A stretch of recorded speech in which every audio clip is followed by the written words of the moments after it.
가지의 말씀을 합독하도록 하겠습니다.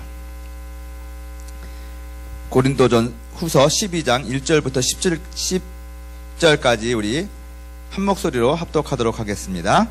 무익하나마 내가 부득불 자랑하노니 주의 환상과 계시를 내가 말하노라. 내가 그리스도 안에 있는 한 사람을 아노니 그는 14년 전에 셋째 하늘에 이끌려간 자라. 그가 몸 안에 있었는지 몸 밖에 있었는지 나는 모르거니와 하나님은 아시느니라. 내가 이런 사람을 아노니 그가 몸 안에 있는지 몸 밖에 있었는지 나는 모르거니와 하나님은 아시느니라. 그가 낙원으로 끌려가서 말로 표현할 수 없는 말을 들었으니 사람이 가히 이르지 못할 말이로다. 내가 이런 사람을 위하여 자랑하겠으나 나를 위하여는 약한 것들 외에 자랑하지 아니하리라. 내가 만일 자랑하고자 하여도 어리석은 자가 되지 아니할 것은 내가 참말을 함이라. 그러나 누가 나를 보는 바와 내게 들은 바에 지나치게 할까 생각할까 두려워하여 그만두노라. 여러 계시를 받은 것이 지극히 크므로 너무 자만하지 않게 하시려고 내 육체의 가시 곧 사탄의 사지를 주셨으니 이는 나를 쳐서 너무 자만하지 않게 하려 하심이라. 이것이 내게서 떠나가게 하기 위하여 내가 3번 주께 간구하였더니 나에게 이르시기를 내 은혜가 내게 족하도다. 이는 내 능력이 약한 데서 온전하여짐이라 하신지라.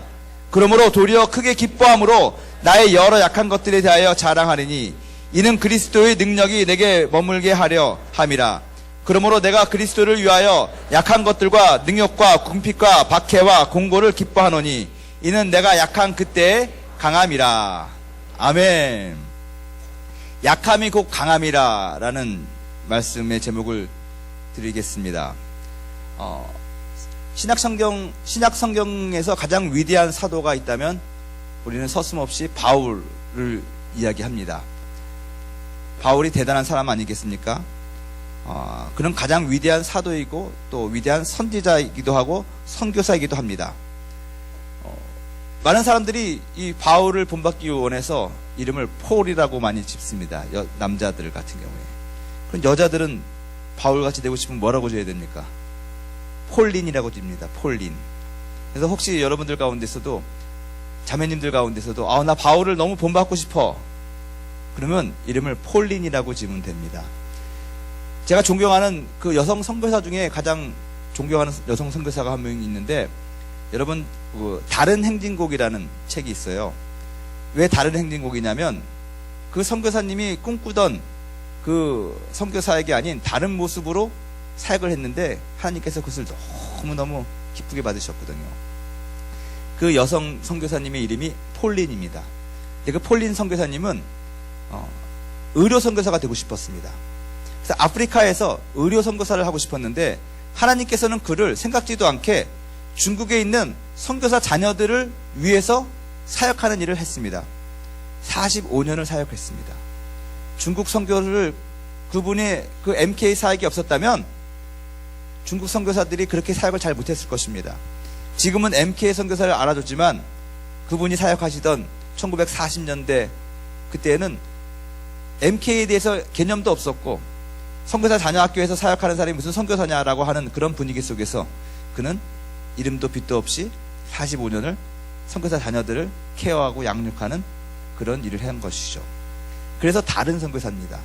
근데 그가 40년 동안 중국에서 선교사 자녀들을 교육하면서 그를 통해서 선교사로 헌신한 사람이 1000여 명이라는 것입니다. 여러분 놀라운 일인 것이죠.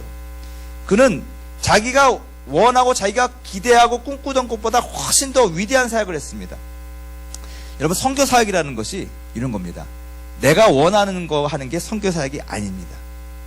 제가 선교사로 갈 때 선교훈련 받고 어떻게 했냐면요. 선교사들은 주께서 가라 하면 가고 내가 갖고자 하는 곳에 가는 것은 선교가 아닙니다. 자기 좋아서 하는 건데요. 그런 사람은 자기 좋아서 하니까 나중에 자기가 싫어지면 금방 또 떠납니다. 내가 만나고 싶은 사람과 만납니다. 내가 섬기고 싶은 사람을 섬깁니다. 그거는 하나님의 뜻대로 되는 것이 아닙니다. 제가 선교사 훈련 받을 때 우리 14명의 동기가 있었는데 저마다 다 가고 싶은 나라가 있었습니다. 지망하는 나라가. 근데 마지막에 제비를 뽑았어요. 제비를 뽑아서 지금 윤 목사님이 사역하러 간 중국의 소주 연합교회 우리 카리스 임원단도 갔었죠, 이번에 김도우 목사님하고. 거기 윤마리아 선교사님은 인도 선교를 하려고 수년간 준비를 하고 신학교를 인도 선교사 가려고 갔습니다. 그래서 인방파, 인도, 방글라데시, 파키스탄 그 그룹을 만들어가지고 그 신학교 때부터 유명했어요. 그때 인방파 멤버들이 윤마리아와 그 다음에 정아브라함이라고 중경에 있는 사람, 그런 사람입니다. 그런데 제비를 뽑았는데 중국을 뽑았어요. 근데 그동안 여태까지 준비했던 인도에 대한 마음을 내려놓고 교회가 말하는 것이 하나님께서 말하는 것이다 라고 순종하고 갔습니다. 러시아에서 사역하고 있는 형진성 선교사님은 역시 인도를 원했는데 인도를 지원하는 사람이 너무 많기 때문에 제비를 뽑을 때 인도는 딱 한 명만 넣어놨어요. 인도 지원한 사람이 한 5명이 됐었거든요. 형진성 선교사는 러시아를 뽑았는데 그 러시아 중에서도 야쿠츠크라고 해서 시베리아 한복판에 있는 영하 40도 아무런 연고도 없고, 그런데 생전 기도도 한 번도 안 해본 데인데 아멘 하고 갔습니다. 또 역시 인도를 뽑았던 사람이, 인도를 가고 싶어 했던 사람이 아프리카 탄자니아를 뽑았습니다. 탄자니아로 갔어요. 김한현 선교사님이라고. 저는 네팔을 간다고 했습니다. 근데 저는 뽑았는데 본부 선교사를 뽑았습니다. 그래가지고 저는 다른 제 동기들은 그나마 다른 선교지라도 갔는데 저는 선교사가 되기 위해서 역사적인 사명을 타고 태어났다고 믿고 있는 사람 중에 하나였는데 선교국의 전도사로 남았다는 것입니다. 여러분, 다른 동기들이 다 파송되는데 그 파송하는 것 치닥거리 하고 있는 그 모습은 참, 저는 매일매일의 생활이 사실 힘들었습니다. 매일 기도했습니다. 주여 나를 보내주십시오. 나중에 1년 반 동안 선교국에서 전도사 하다가 이건 아닌 것 같다 싶어가지고 사표 써가지고 청원서 써가지고 막 조목사님 찾아갔던 적이 있습니다. 나를 자르든지 보내든지 하라고. 근데 또 그때 자기가 꿈꾸던 것을 고집해가지고 끝까지 나는 가야 된다고 하는 사람들이 있었습니다. 세월이 지난 다음에 자기가 가고자 하는 곳에 가가지고 선교적인 열매를 맺거나 거기서 지금까지 살아있는 사람은 아무도 없습니다. 다 다른 데로 갔든지 귀임을 했든지 그렇습니다. 중국에 지금 윤마리아, 정아브랑 그런 사람 얼마나 사역을 잘합니까? 너무너무 사역을 갖다가 잘하고 아주 꽃을 피고 있거든요. 여러분, 선교라는 것이 그렇습니다. 여러분들도 가만 보면은 월드미션을 할 때도 그렇고 모두 할 때도 그렇고 내가 하고 싶은 것을 하려고 합니다. 절대 그렇지 않죠. 바울이 그랬습니다. 원래는 바울은 자기가 하고 싶은 것대로 하고 싶었는데 하나님께서 그것을 다 꺾으셨습니다. 폴린 선교사님은 의료 선교사로서 아프리카에서 사역을 하고 싶었는데 하나님께서 그녀를 이끈 곳은 중국에, 그것도 직접적인 원주민 사역을 하지 않는 아이들하고, 그 폴린 선교사님은 참고로 결혼한 적이 없습니다. 평생 독신으로 살았는데 그 선교사 자녀들의 아이들의 그 똥오줌을 다 치우면서 엄마가 사역할 수 있도록 하고 자기가 다 돌보면서 그렇게 케어를 한 겁니다. 여러분, 기회가 되시면 그 다른 행진곡이라는 그 책을 한번 사서 읽어보세요. 두란노 서원에서 나왔는데 아직까지 그것이 있는지 없는지는 모르겠습니다. 하지만 참 우리가 본받아야 될 어떤 선교사에서의 모습을 보여줄 수가 있다는 것입니다. 저는 우리 카리스 선교 회원님들이 폴과 폴린이 많이 나오길 바랍니다. 여러분들의 처해 있는 각자의 영역에서 바울과 또 폴린 선교사님처럼 하나님의 말씀에 절대로 순종하면서 하나님의 축복을 흘려보내는 그런 존귀한 사람들이 되기를 주님의 이름으로 축원드립니다. 오늘 바울 얘기를 좀 하겠습니다. 바울은 다소 출신의 유대인이죠. 소위 말하는 유대인이었는데 다소라는 곳에서 태어났습니다.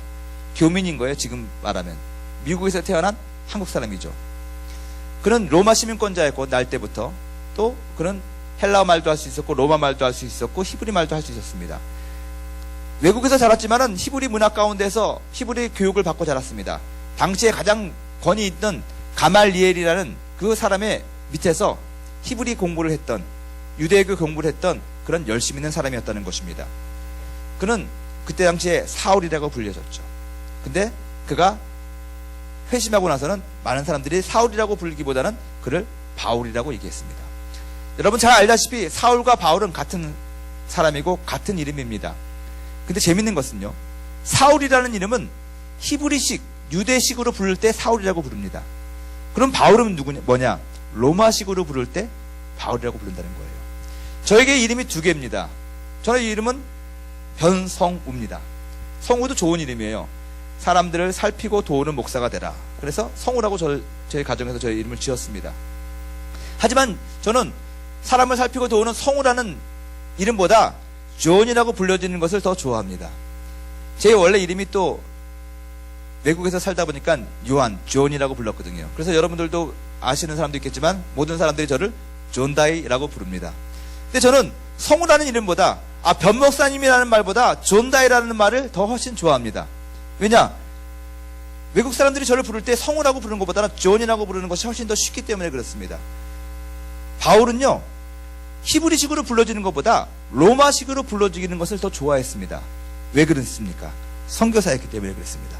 그의 정체성이 이방인들에게 더 많은 복음을 전해주고 싶었기 때문에 그런 것입니다.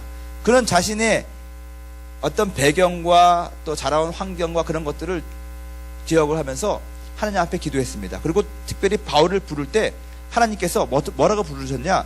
너는 이방의 빛이 되기 위하여 내가 너를 택했다고 말씀하셨거든요.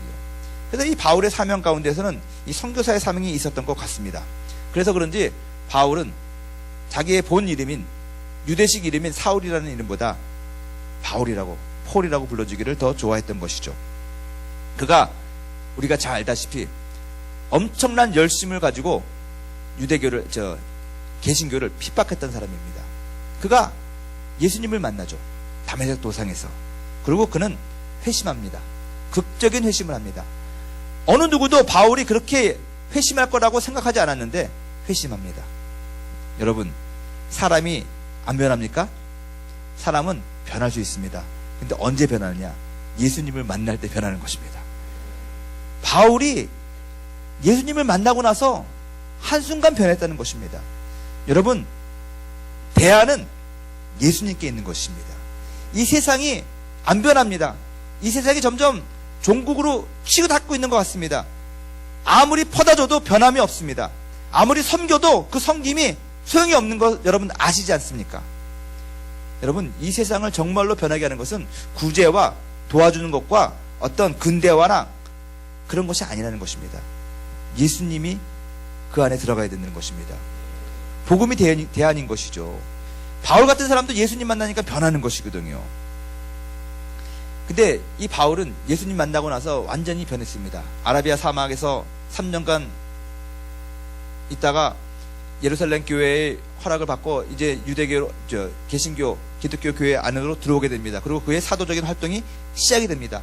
그럼에도 불구하고 바울은 그의 사도권을 많은 사람들에게 인정받지 못했습니다.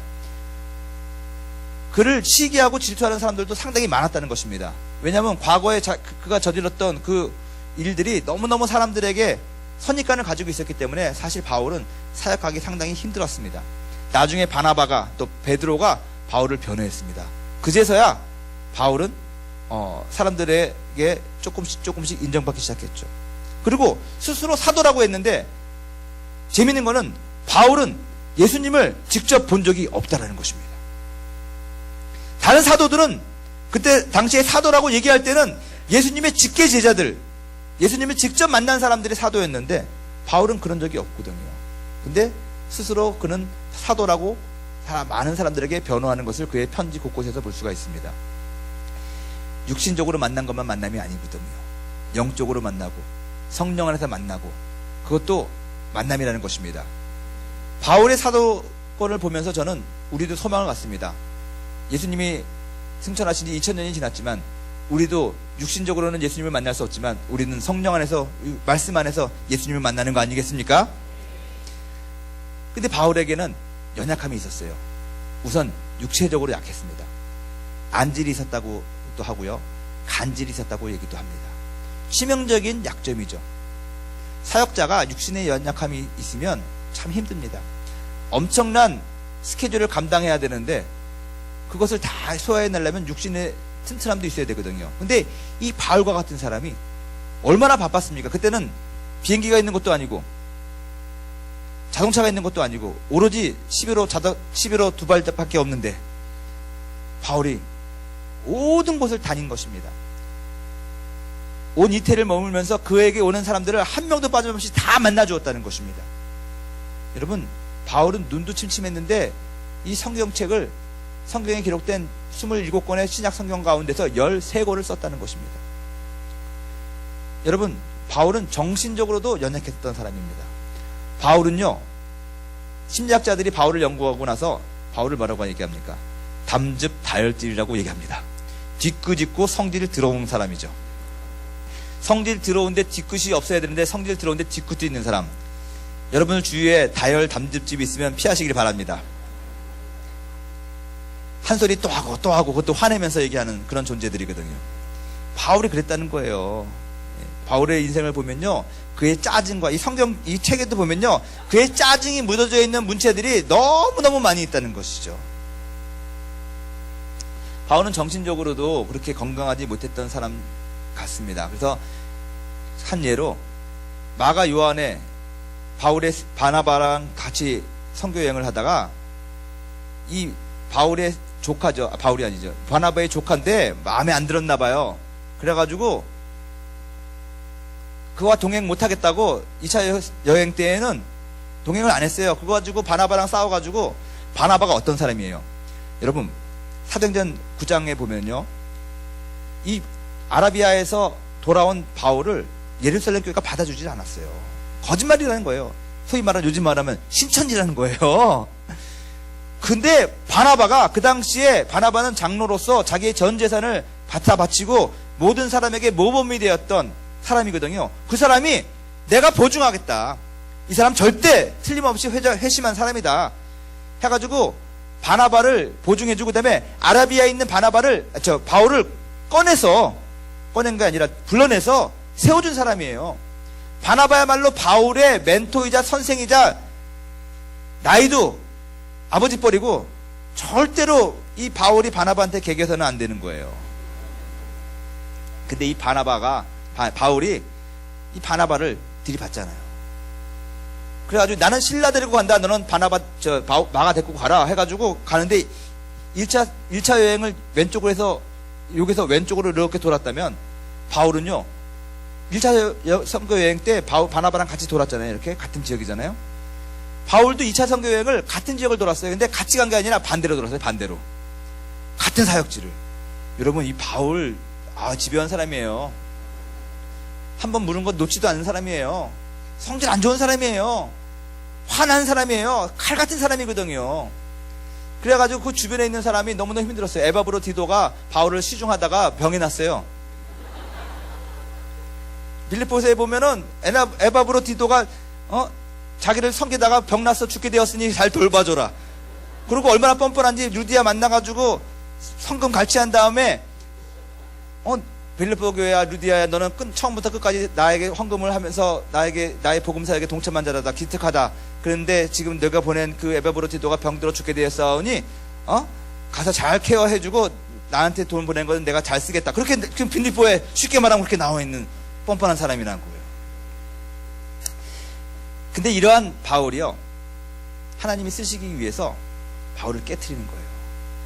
바울이 연약함이요, 바울이 예수 믿고 회심하기 전까지는 안 보여요. 성경에 열심당원이고요, 눈에 도끼가 있는 사람이고, 스데반이 죽을 때 증인섰을 만큼 이 젊은 바울은요, 예수님보다 한두 살 많다고 기록이 되어 있거든요. 엄청나게 그 열정과 그런 힘이 있어가지고 예수 믿는 사람들 갖다가 달려가가지고 다 끄집어내서 잡던 사람이라니까요. 그가 이 회심한 이후에 계속해서 육체적인 연약함이 있어요. 어떤 신학자들은 그가 안질이 걸린 거는 다메섹 도상에서 빛이 하도 센 빛을 봐가지고 그때부터 안질이 걸렸을 것이다. 그리고 그가 3년 동안 아라비아에 있으면서 못 먹고 힘들고 하면서 그 안에 있는 어떤 스트레스와 정신적인 요소가 오면서 그것이 간질로 나타났을 것이다. 사단의 가시라고 그랬거든요.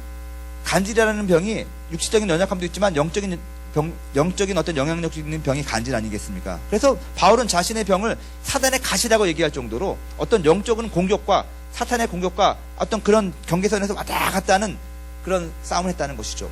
바울이 로마서에 보면은 나는 죄인 중에 괴수고 나는 오호라, 매일 나는 죽노라, 그 안에 있는 어떤 영적이고 정신적인 갈등이 얼마나 심했으면, 육체적인 유혹, 정신적인 유혹, 그런 것들이 얼마나 강했으면 매일매일 전쟁이었고, 나는 매일매일 죽었다고 그랬고, 나는 죄인 중에 괴수라고 그랬고, 날마다 죽었다고 그랬어요. 무슨 말이냐면 날마다 죽었다는 건 뭐냐면 회개했다가 또 다시 죄를 짓고 또 다시 회개하고 죄를 짓고 죄 짓고 그런 뜻이에요. 여러분 죄 지어봐서 알잖아요.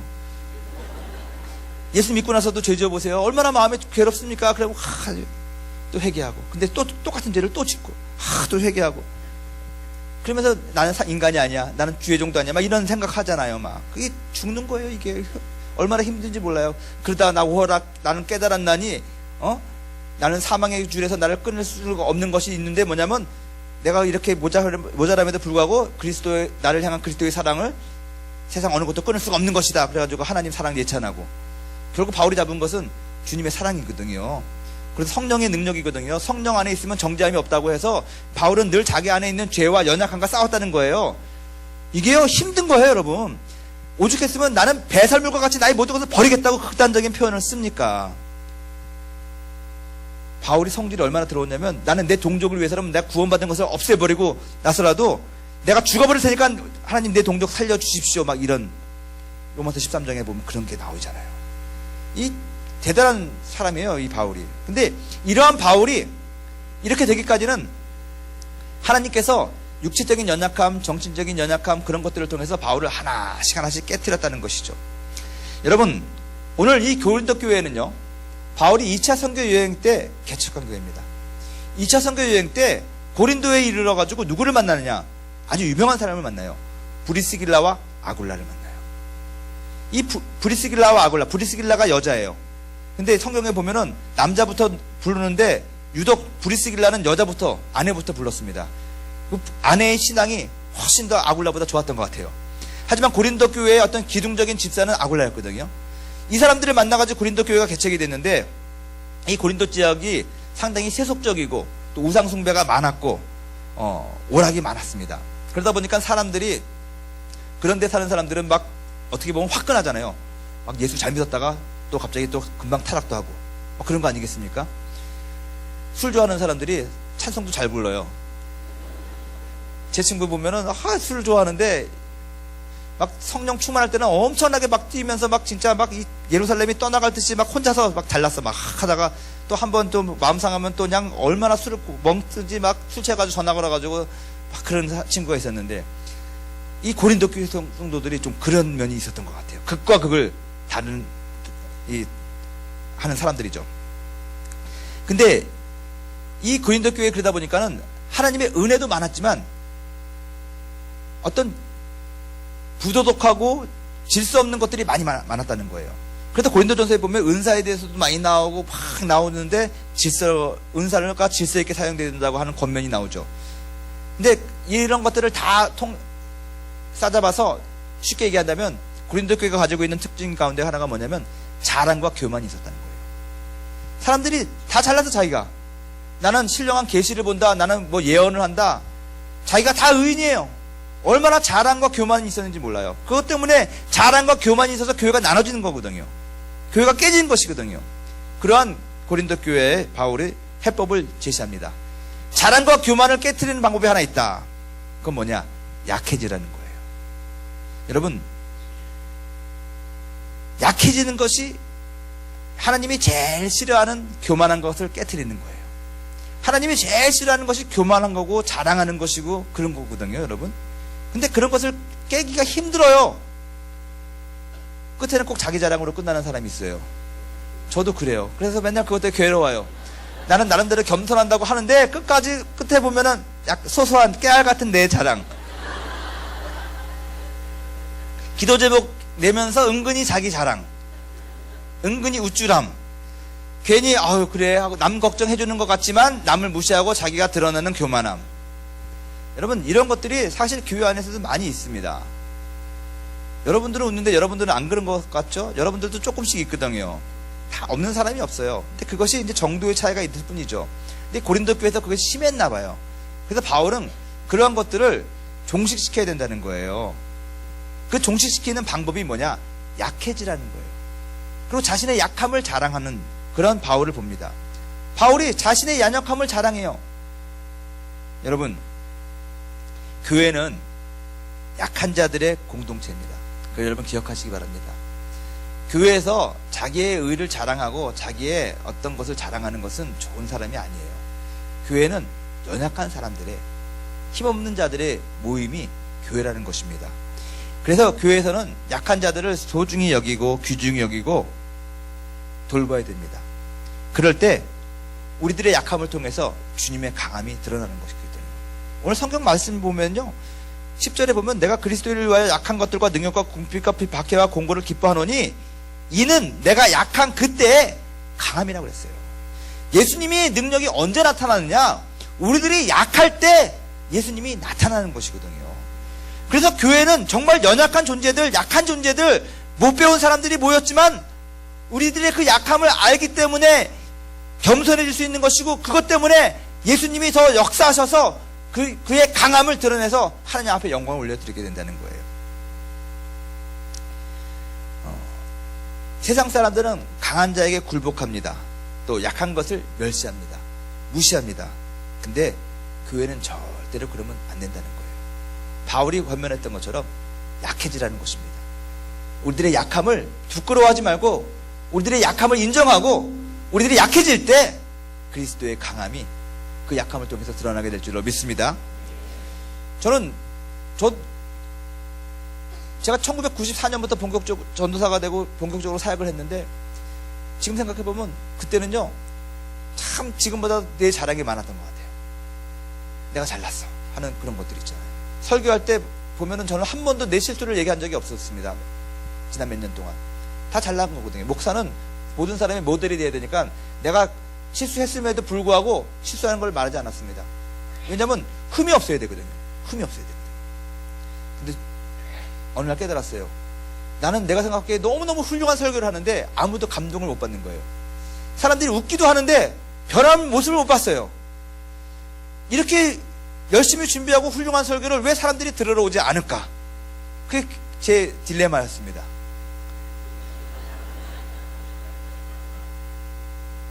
그러고 나서 점차로 내 안에 있는 안 좋은 성격들이 드러나기 시작하는 거죠. 그래서 예배 드리고 나면, 은혜가 돼야 되는데 예배 드리고 나면 집에 가가지고 짜증을 내고, 왜 종로에서 뺨 맞고 한강에서 분필을 하는지 우리 와이프가 저한테 그랬어요. 내가 쓰레기통이야? 무슨 말이야? 그랬더니 당신의 그 안 좋은 감정적인 찌꺼기들을 왜 집에 와가지고 왜 나한테 다 풀어? 그래서 내가, 그럼 누구한테 풀어? 내가 얘기했죠. 저기. 그때는 당시 또 그렇게 생각했어요. 사모는 그런 거 아니냐? 그렇게 생각했던 것 같아요. 나쁜 놈이죠. 우리 목사님들은 절대 안 그럴 건데 저는 좀 그랬어요. 그러다 보니까 이 집사람도 힘들고 아이들도 힘들고 여러 명이 힘든 거죠. 성도는 부흥이 안 되고. 깨달은 것은 뭐냐면 이게 내 힘으로 하는 것이 아니라 성령께서 하시는 거구나. 하나님이 하게 하셔야 되는구나. 근데 하나님이 하게 하시기 위해서는요, 우리가 강하면 안 되더라고요. 우리가 약해지고 우리의 연약함을 인정하고 하나님 앞에 그 주권을 드릴 때 그게 되더라고요. 바울이 체험을 얘기합니다. 오늘 1절에서부터 쭉 보면 자기가 본 환상과 계시를 자랑하죠. 근데 여러분, 우리가 본 곳은 자랑할 수 있습니다. 하지만 본 자신은 자랑하면 안 되는 것입니다. 하나님께서 바울에게 한 것처럼 우리들에게 계시를 주십니다. 신령한 은사를 주십니다. 근데 그 본 곳은 말할 수 있어도 본 나를 말하면 안 된다는 거예요, 여러분. 하나님의 능력, 하나님의 존재, 하나님을 자랑하는 것은 오케이. 하지만 하나님의 능력을 담는 그릇인 나를 자랑해서는 안 된다는 것이죠. 나귀가 예수님을 태우고 가는데 사람들이 호산나 다윗의 자손 하니까 나귀가 우쭐해가지고, 와, 사람들이 나를 환영하는구나 하고 나귀가 일어서 봐요. 어떻게 됩니까? 한 대 맞는 거죠. 나귀를 보고 손 흔드는 게 아니라 그 나귀를 탄 예수님 보고 사람들이 손 흔드는 거거든요. 그걸 아셔야 돼요, 여러분. 여러분들이 지금 잘난 것 같지만, 여러분들이 능력이 있고 똑똑해서 모든 구역 사역도 하고 집 사역도 하고 직장 사역도 하는 것 같지만, 결국 예수님이 여러분들을 오직고 여러분들을 타고 사역하시는 것이거든요. 그걸 깨달아야 된다는 것이거든요. 그래서 나를 통해서 역사하시는 하나님은 자랑을 해도 자기를 자랑해서는 안 된다는 것이죠. 유대인들은 교만했어요. 왜냐하면 하나님이 유대인들을 선택해가지고 이 세상을 구원하는 역사를 이루셨는데 유대인들을 통해서 역사하시는 것은 하나님이시지 유대인 지네들이 하는 것이 아니거든요. 바리새인들이 그걸 모르고 교만했다는 것이죠. 여러분, 예수님은요 바리새인들로부터 찬양받는 것이 아니라 내가 저 돌들로부터도 내가 찬양받을 수 있다라고 했어요. 그것을 여러분 기억을 하셔야 돼요. 바울은 자신의 약함을 자랑합니다. 육체의 가시가 있대요. 그것이 사탄의 사자라고도 얘기합니다. 그 육체의 가시를 준 것은 이유가 뭐냐? 오늘 성경에 보면은 자만하지 않게 하려고, 교만하지 않게 하려고 했다는 것이에요. 앞서 말한 것처럼 자만과 교만은 가장 큰 적입니다. 여러분, 혹시 여러분들에게 허물이 있다는 것을 감사하시길 바랍니다. 나는 완벽해, 허물이 없어. 불행한 것입니다. 허물이 있다는 것은 자신의 연약함을 자기가 인정을 하고 겸손해질 수 있다는 것입니다. 자만하지 않을 수 있다는 것입니다. 그 약함 때문에 언제든지 주님 앞에 와서 무릎을 꿇을 수 있다는 것입니다. 자신의 약점을 두려워하지 마십시오. 약점을 숨기기에 급급하면은요 그것이 덫이 납니다. 제가 어느 날부터 깨달았어요. 있는 모습 그대로를 내 자신 스스로가 받아들이는 것입니다. 주님, 그래요. 나는 나의 이런 연약함이 있습니다. 약점이 있습니다. 저도 육체의 가시, 정신적인 가시, 영적인 가시가 있습니다. 인정을 하고 그것을 인정하니까 주님께 도움을 구하는 것이고, 여러분, 기도는 왜 합니까? 자신의 연약함을 인정하고 하나님의 도움을 구하는 것이 기도라는 것이에요. 내가 할 수 있는데 기도하지 마십시오. 그건 교만한 것입니다.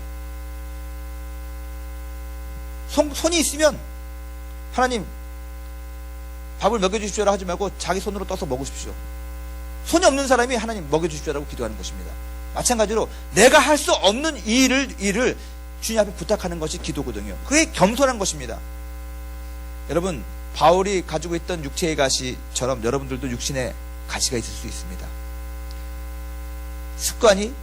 안 좋은 습관이 여러분들의 육신에 가실 수도 있고요. 또 정신적으로도 어떤 여러분들이 가지고 있는 연약함이 있어요. 약점이 있어요. 우리들에게 있는 가시를 한번 생각해 보십시오. 우리들은 그 가시를 빼려고 길을 쓰고 하는데 잘 안 빠지죠. 집안 환경이 가시가 되는 사람이 있어요.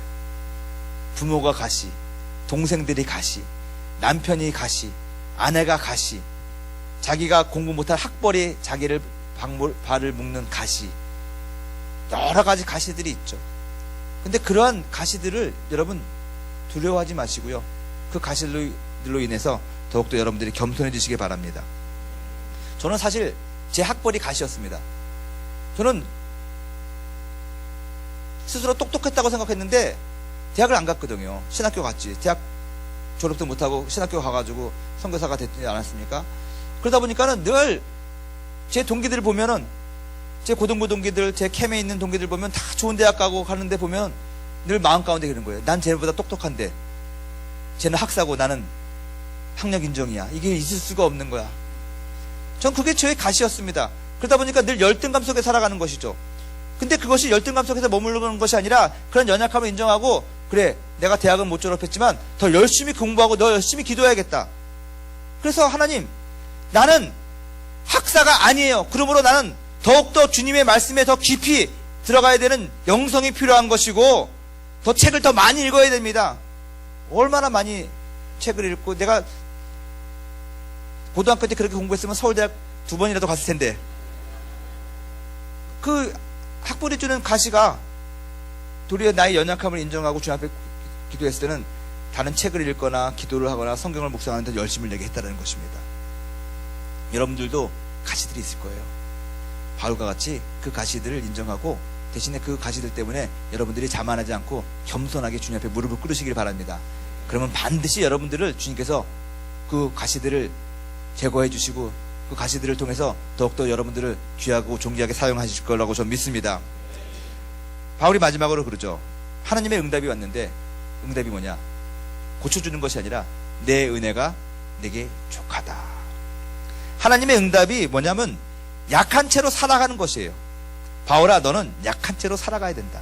왜냐하면 하나님보다 바울을 잘 아는 사람이 없거든요. 바울은 아까 말한 것처럼 다혈담즙질이잖아요. 그러다 보니까는 또 자기가 또 우쭐해가지고 머리가 두더지가 튀어나오지 또 튀어나올 것 같으니까 하나님은 바울을 우리보다도 자기 자신보다도 훨씬 더 잘 알고 계시는 분이기 때문에 그 가시를 그렇게 준 거예요. 그래야지 네가 교만하지 않고 자고하지 않는 것이다. 바울이 사실 얼마나 대단한 사람입니까? 가말리알의 수제자리고 유대인 중에 유대인, 히브리인 중에 히브리인, 그 당시에 집권 세력이었던 로마 시민권자, 남부러울 곳이 없는 사람이거든요. 근데 그가 그런 배경과 그런 것들을 다 이용해가지고 하나님의 일을 하는 것이 아니라 하나님이 일을 했어야 되기 때문에 그런 것들을 좀 죽일 필요가 있었던 것 같아요. 손을 죽이듯이. 그래서 내 은혜가 내게 족하다라고 말씀하신 것입니다. 여러분, 우리도 기도하는데 하나님께서 내 은혜가 내게 족하다.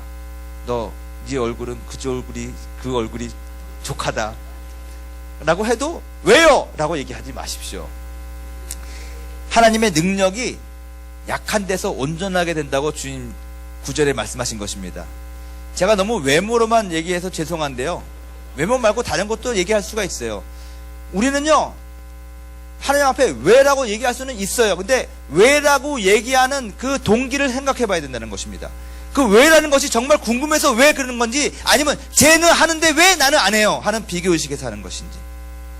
하나님께서 여러분들 한 사람 한 사람을 만드시고 이 땅에 보내신 다음에 여러분 한 사람 한 사람을 위한 계획이 있는데, 우리는 그 계획대로 살려고 하지 않고 남이 살아가는 그 모습을 보고 나도 그 인생을 살아가려고 하는 왜가 많다라는 거예요. 그래서 내 은혜가 내게 족하다라고 하는 거예요. 바울에게는 바울의 사명이 있고 모세에게는 모세의 사명이 있는 것입니다. 저에게는 저에게 사명이 있고 여러분의 사명이 있는 것입니다. 연예인은 연예인의 사명이 있는 것인데, 연예인이 어떻다고 해서 내가 저 이렇게 하고 그러면 안 되는 것이고요. 옆집 순이가 그렇게 했다고 나도 그렇게 하면 안 되는 것이고요. 앞집에 저 사람이 저렇게 했다고 해서 이렇게 되는 거 아니고요. 약할 때 그리스도의 능력이 9절에 머문다고 그랬어요. 여기 보면은 내가 나에게 이르기를 내 은혜가 내게 족하도다. 이는 내 능력이 약한 데서 온전하게 짐이라 하신지라. 예수님 말씀하신 거죠. 그러므로 도리어 크게 기뻐함으로 나의 여러 약한 것들에 대해서 자랑한다는 거예요. 바울이. 바울이 왜 자기의 약함을 자랑하냐? 이는 그리스도의 능력이 내게 머물게 하려 합니다. 할렐루야. 여러분, 내가 약해질 때 주님이 강해진다는 것이 하나님의 방법입니다. 그러므로 여러분, 오늘 이 시간에 기도할 때는 하나님, 나의 약함을 왜 나는 이렇게 약하게 해주셨나라고 여태까지 기도했지만, 하나님, 이 약함을 나는 인정합니다. 대신에 이 약함을 통해서 하나님의 능력이, 하나님의 강함이 드러나게 하여 주시옵소서. 바울이 고백한 것처럼 이제는 내가 사는 것이 아니라 내 안에 그리스도가 사는 것이고, 나는 그리스도를 믿는 믿음 안에 사는 것인데, 내가 나의 주장과 나의 생각과 그런 것들을 너무 고집하지 않고 나의 모든 것을 내려놓고 내 안에 사는 그리스도를 인정하고 그리스도의 뜻대로, 그리스도의 주권대로 살아가는 진정한 그리스도인이 되게 하여 주시옵소서. 이렇게 살아가게 될 때 여러분의 개인의 인생이, 또 우리 공동체의 모든 것들이 하나님 앞에 영광을 올려드리게 될 것입니다. 아멘. 우리 한번 기도하실 때 우리 찬양 한 장 드리고 나서 우리 기도하도록 하겠습니다. 거룩하신 하나님, 주께 감사드리되다라는 찬양이 있는데, 이 찬양 우리 같이 한번 찬양하시고 나서 우리 한번 통성으로 기도하도록 하겠습니다. 거룩하신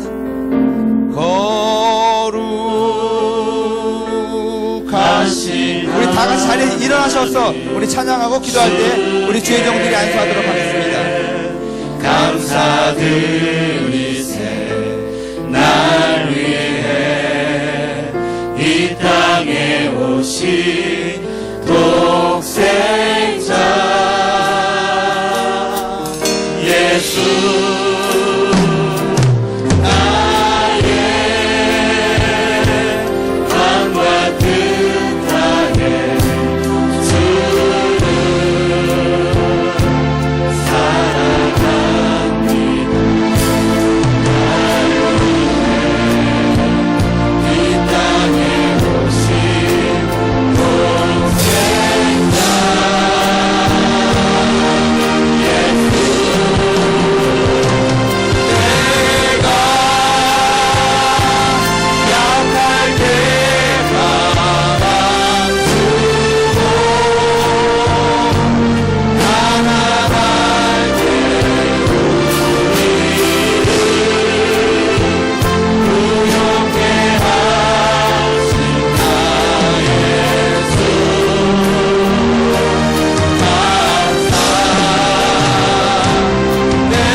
기도할 때 주여 우리의 약함을 인정합니다. 우리의 약함을 통해서 아버지의 강함이 드러나게 하여 주시옵소서. 우리들을 붙잡아 주시옵소서. 주의 이름을 세워보러 간절히 기도합니다. 주여